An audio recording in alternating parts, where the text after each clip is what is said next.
Jésus et le cannabis.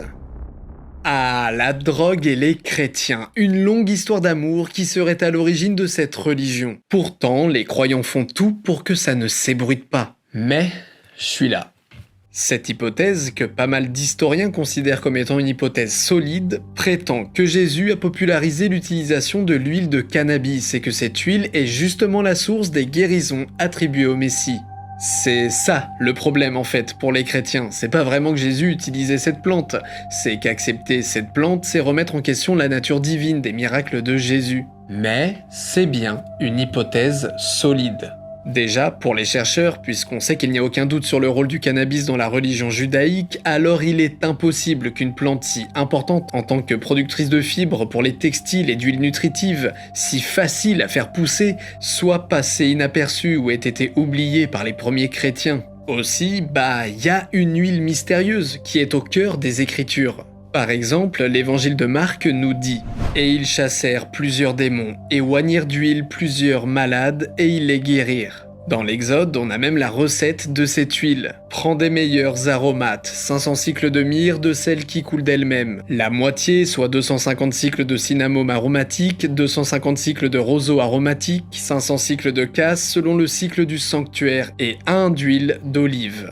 Tu feras avec cela une huile pour l'onction sainte, composition de parfum selon l'art du parfumateur, ce sera l'huile pour l'onction sainte.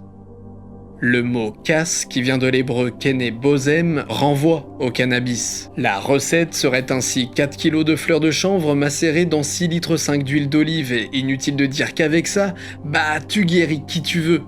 Si vous me trouvez un poil trop affirmatif avec cette théorie, c'est que c'en est pas vraiment une en fait, c'est quasiment un fact. Il y a le professeur Karl Ruck, par exemple, qui a déclaré « De toute évidence, la grande disponibilité et la longue tradition du cannabis au début du judaïsme l'ont inévitablement inclus dans les mixtures chrétiennes. » L'historien David Bienenstock confie quant à lui « Des documents historiques montrent que le cannabis était largement disponible à cette époque. Il savait comment le cultiver et exploiter ses propriétés médicinales. Il n'y a aucune différence entre l'efficacité de l'huile de cannabis aujourd'hui et ce qui aurait pu être accompli par Jésus. C'est simplement une histoire de concentré de cannabis dans de l'huile que l'on absorbe par la peau. » S'il y en a qui sont choqués là, ça va encore plus loin. Le Messie, en hébreu, c'est Mashiach, qui signifie une personne ointe qui est bénie ou choisie par Dieu. Le Messie, c'est donc un homme recouvert d'huile, avec la fameuse recette qu'on a vue tout à l'heure, et selon cette théorie, c'est donc un homme recouvert d'huile, de cannabis. Ma croix en est tombée.